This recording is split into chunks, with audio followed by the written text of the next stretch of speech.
Sarah, so I wanted to ask about Entercom and a little bit about what you guys do and about the scope of the audio, the scope of the inventory, and sort of, just give us a quick overview on the company. You bet. I think most people know Entercom as a traditional radio broadcaster. We are in 44 markets with more than 230 stations across the country. But 3 years ago, when we merged with CBS Radio, we inherited radio.com, which was one of the first radio streaming platforms of its kind. We have doubled down and done a lot of investment in that, including we have now acquired two podcasting companies in terms of production. Recently, we announced the acquisition of a sports betting company. So, Andy, we really talk about ourselves now as an audio company for consumers to really engage with spoken word, music, streaming services, and now even fun games and services like sports betting. So you have a background in advanced video, advanced TV, as we know, and what's so darn exciting about audio? Tell us about what you found and why it's exciting, and why the appeal for advertisers beyond what maybe it had been some years ago. I think you're right. Most people were shocked when I moved from digital video over to audio. But for me, audio is not only an incredibly robust experience that you can have and take with you everywhere and engage with it in so many different ways versus just video where I do have to be watching the whole time. But I think one of the things that we've seen through COVID is audio is hot. People are rediscovering radio, audio. They're finding content in new ways that they can engage with through smart speakers in the home.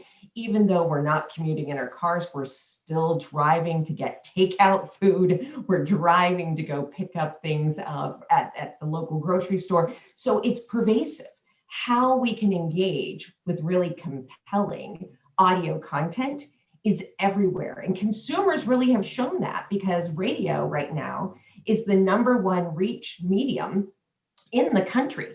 So I got excited to come to Entercom because we have all of the components with the stations, with radio.com, with podcasting, with new consumer-based services, which means we can create a very compelling set of content for our consumers, turn that into targeted audiences for our advertisers, and do so in a way that's very holistic and follows the consumer wherever she is.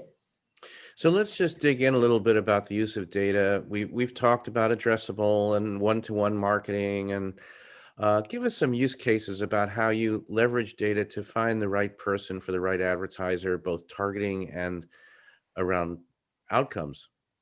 Yeah, I think that's a great question because you're right. Addressability is something that we, especially in what's known, the traditional companies in broadcasting have been talking about how are we going to get there. And I think what a lot of folks forget about radio and audio overall are the number of different ways that we interact with our consumers.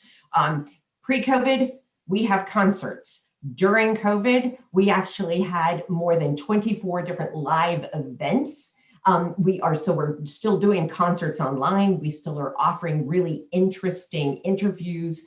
And so what consumers are doing is still coming and engaging with us across all of the different platforms we have, whether that's how they call in to a station for talk radio, or how they sign up with email to participate in that live concert event via Zoom. So Entercom, we've actually built a data platform that allows us to finally look at our audience, not just with the Comscore data, but all that first party information we're getting from our listeners across all of the different platforms that we have. So our visibility of the audiences we can deliver to advertisers is very robust. And we're starting to work with advertisers and agencies so that we can actually marry our first party data with the data that they're collecting so that we can truly connect the dots for holistic campaigns and actually show outcomes for when did the listener drive into the home goods store? When did the listener actually from a smart speaker then add something to a shopping list? Those are the types of things that you can do now that we have our own first party data and we're working very closely with advertisers with theirs. So, Sarah, we talk a lot about cross screen in the video world. Now, I suppose it's cross speaker. And for you guys, there's a big opportunity between the terrestrial properties and the digital properties. And I was wondering how they complement each other. And if you do cross screen planning and selling and what that looks like. Oh, of course we do. We totally believe in the fact that the listener is going to wherever she wants to actually consume the audio content, which for us is pretty pervasive when you consider the fact that you can listen to it on a mobile device, in a car. You can actually get to anything because of the streaming services we have, working from home, listening from a computer. And so what we do from a converged perspective is really understand what is that experience for those audiences. Because we're the largest provider of talk and sports talk formats, we also see that our listeners are engaging around those type of content opportunities.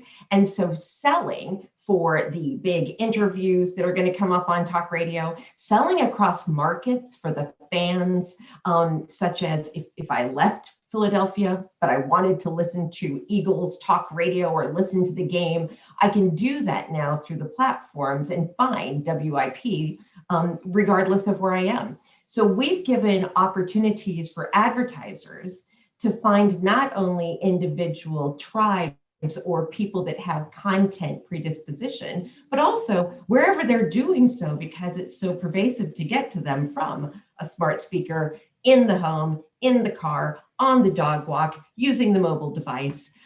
It's really given a lot of unique use cases that allow us to target the content and then the consumer. And finally, I know you're not directly involved with sales, but what do you think the perception is of the buyers, uh, and sort of the whole proposition of audio as a marketplace for national advertisers? I mean, for you guys, the local radio has been one thing for many years, but how do you see sort of the interest, evolution, appetite of national buyers now for the audio product? I think the rediscovery of radio and audio that we've seen, especially in 2020, has shifted thinking back to it is a very robust platform to reach consumers. And more importantly, because we're spending so much time listening to podcasts, to talk format, to music, what we're doing is seeing advertisers actually shift budget back because we have the first party data to enable them to find the consumers, attribute that to actual success within the campaign, and be able to connect the brand to the content that the consumer is looking for, and then a successful campaign outcome. So we're actually really excited that consumers are spending more and more time with the type of content you find on the stations or radio.com. So advertisers and agencies are saying that's where we want to be. And they're working with us on these data strategies so we can help them use their proprietary data sets with the information we have about our listeners across all of our platforms. It's really exciting because we're seeing sellouts on radio.com. We're seeing massive interest with people that are trying to target the local markets or the national audience overall. And so we have some very exciting platform growth from the listeners, as well as from our advertisers and our agencies.